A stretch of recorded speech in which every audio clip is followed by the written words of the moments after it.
was thinking maybe we can do the science aquarium this year. No, for the I think we show. should go to the science place. But I said the science aquarium. No, the Not kids my already went problem. there. I don't care. The Well, kids already went there. let's just try to understand our purpose. And it costs too much because you know Miss Schaefer's not gonna let us spend that much money. Todd, what do you think?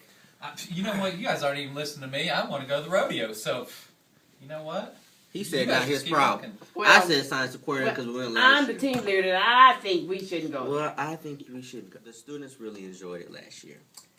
And, Yeah, but- And I think a lot of the older kids told the new kids that's in this grade about it.